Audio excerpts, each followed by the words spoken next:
Hey everybody, Gromos here with another Was on the video featuring the ASB event. Now, since I talked a little bit about the ground part of that event in the video, I wanted to make one to provide a bit of feedback and suggestions about the flying part in ASB. There are two main topics I would like to cover. First, I want to talk specifically about the mixed battles in ASB events we had, flying in them and the air versus ground balance in them.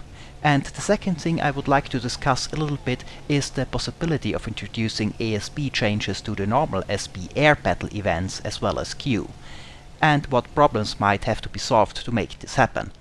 And of course, as always, some hopefully entertaining gameplay footage in the background, mostly from ASB events, but some from the normal simulator battle event as well.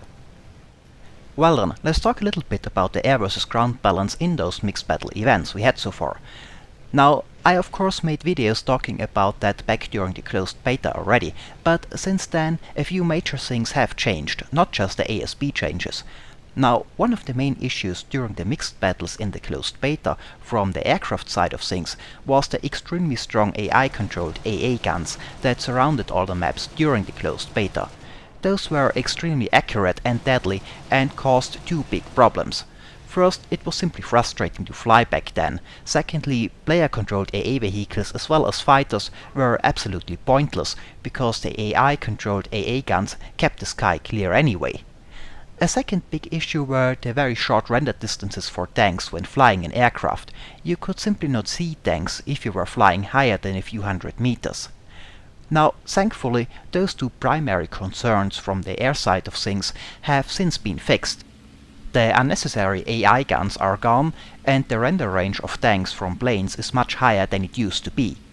And you can see a very good example for this extended render range here in this little clip.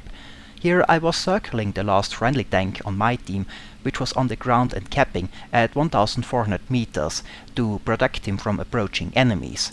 Now, I doubt you can see that on YouTube, but in-game I was able to spot the Jagdpanther moving towards the lone Sherman and attack him.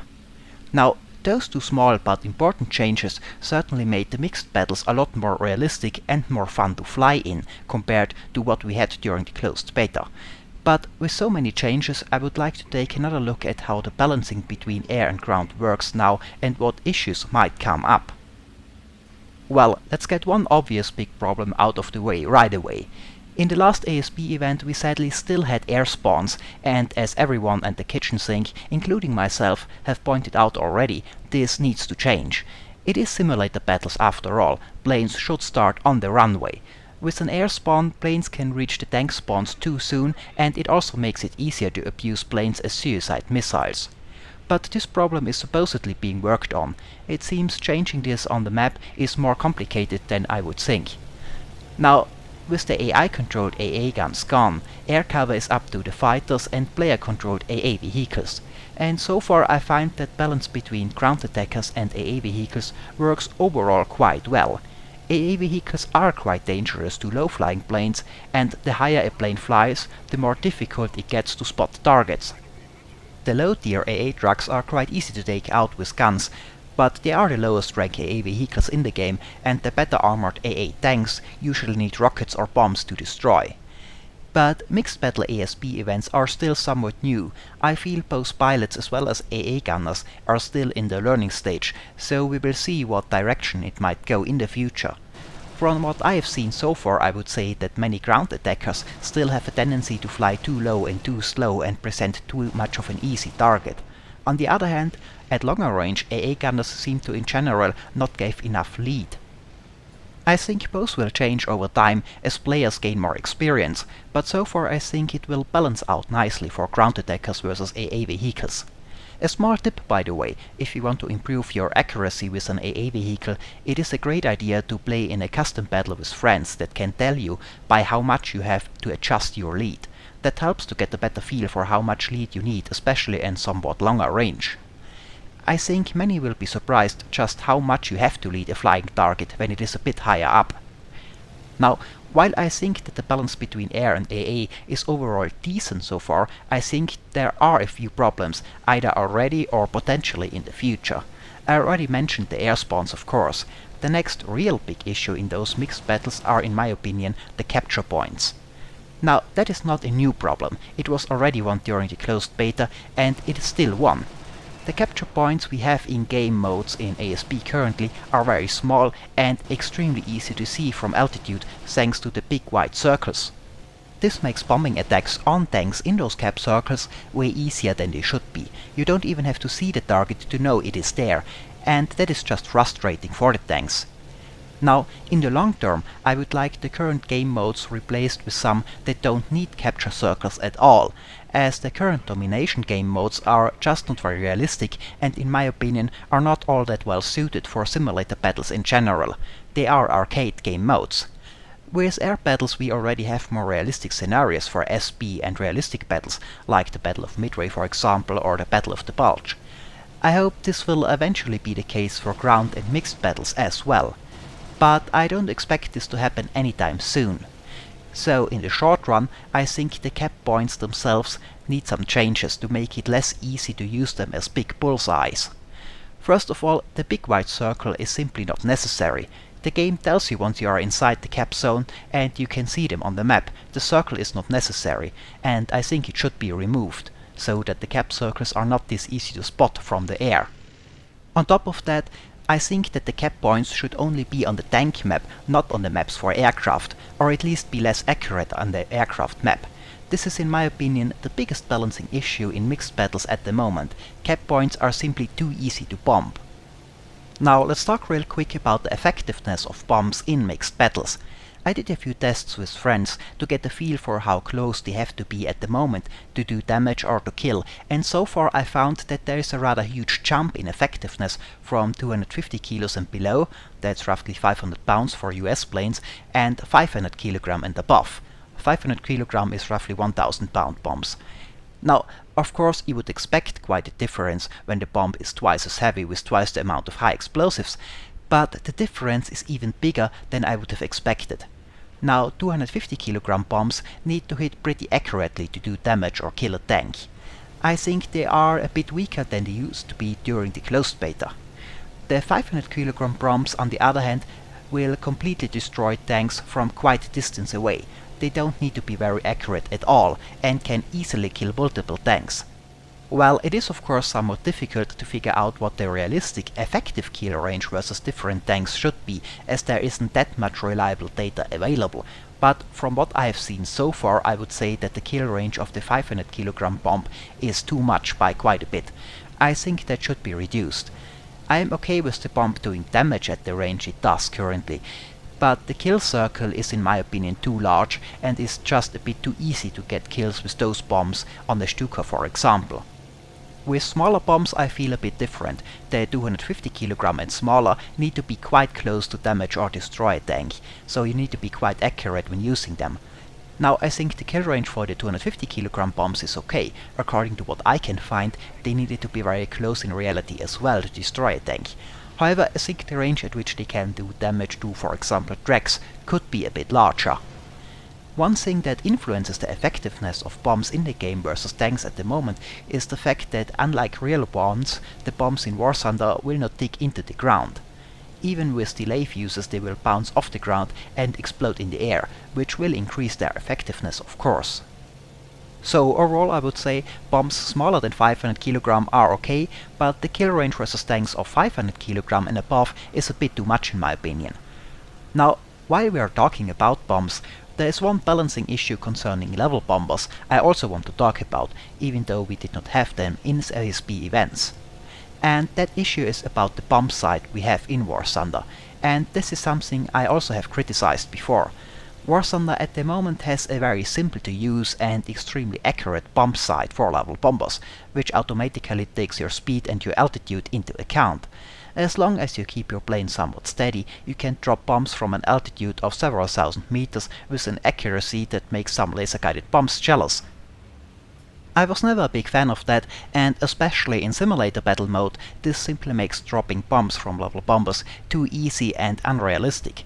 That's perfectly fine in arcade mode, but in simulator mode there should be more involved than that. Now, so far that was not much of a problem because, as I've said earlier in the video, until somewhat recently the tanks would not render more than a few hundred meters up anyway, so you could not use higher flying level bombers against them. but this has thankfully changed. That however also means that bombers like B-25 can see individual tanks in the bomb site from a few thousand meters up. And I did a few tests, and it seems 5000 meters is on the Poland map about as high as it can go while still seeing tanks on the ground. At 3000 meters it's no problem at all. And there's a bit of footage from those tests in the background with the B-25 and 1000 pound bombs. Which of course means that planes like B-25s, B-17s and the like can target tanks from altitudes that makes them completely immune to player AA vehicles, and even fighters will be rare that high up in a mixed battle event. Now that alone is not much of a problem, that's just realistic. Of course a B-17 can drop from outside the range of smaller caliber AA guns. The problem is that thanks to the extremely simplistic gun sight, hitting a tank from this altitude is much easier than it should be. It simply does not require much effort on part of the pilot other than put the crosshair on the target and keep the plane level when dropping the bomb. And since you can drop single bombs from those planes in War Thunder, you can do that quite a few times till you have to rearm on large bombers. During the ASB event we never had such large level bombers of course, but I expect eventually we will see them in those events as well, and there are of course smaller planes with those bomb sites as well. Well, and on top of being unrealistic, I think it is just unfair towards dive bomber pilots, for example. Dive bombers carry a smaller bomb load and have to dive down to attack where they are vulnerable to AA and fighters. As a trade-off, they should be more accurate, but the current bomb site can easily match them without needing much input from the pilot. I think the bomb site should at least require the pilot to input the correct altitude and speed he is flying at, and then keep that altitude and speed during his attack, as is the case with other simulator games. Well, that's a bit of feedback on the mixed battle balance from ASB events. I might go into a bit more detail when I get another chance to play the events some more. Now, the second thing I wanted to talk real quick about is ASB in the pure air events as well as the queue. While it is pretty clear that ASB should replace normal SB when it comes to tanks, with planes that might be a little bit more complex. So a few quick thoughts on that as well. Now I personally would like the ASB changes in a normal queue as well. I think not having blue floating name tags and cockpit instruments actually having a point, and target identification being a part of the game, as it was in reality, is a great addition to simulator battle mode. I hope we soon get ASB air events to test those changes in a pure air battle as well. But of course there are a few issues that need to be taken into account. The biggest problem you would run into ASB in a normal queue for aircraft are of course the captured planes. One reason I think the introduction of them was such a bad idea in the first place. When I was flying the D9 for example, I was surprised at how many captured Tempests are on my team. While I personally think it is not so difficult to recognize the silhouette of a plane and determine the type of the plane, when you are behind the plane it is very hard to see the color of the camo or any markings on it. And on top of that, some captured premiums have a camo that is quite similar to that of the original, on the captured Yak 1 for example. I thought about this problem and had trouble coming up with a good solution. Sadly, banning captured planes from SB is not an option, I fear. So I think for captured planes a trade-off would be necessary in ASB. What I could imagine is giving friendly captured planes at close range just a small blue dot, which you may know from bots. That would be less intrusive than the full name tag and would not have such a large impact as it would only be on captured planes. Not a perfect solution, but ASB in the queue with captured planes would otherwise be difficult to pull off. In events that would of course not even be an issue, as captured planes won't be in those anyway. Now another thing that comes to mind is, since instruments are more important in ASB without the HUD, and not everybody has an easy way of looking around, it might be helpful to people if there would be the possibility to have hotkeys to zoom in on the most important instruments in the cockpit, or even the option to save a camera position to a hotkey. That way one could save a camera position that enables you to see the instruments well to a hotkey.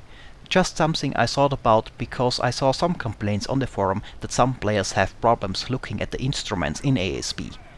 And one last thing, I think it would be really helpful to have in-game target recognition cards people could look at, to make it easier for people to learn the silhouettes of tanks and planes in the game, and maybe even have those available in battles as well to look at. Well, just a few quick ideas to improve the ASB implementation and some feedback on Minsk's battle bombing. And this is it for this video. As always, I hope it was entertaining, thanks for watching, and maybe I'll see you next time.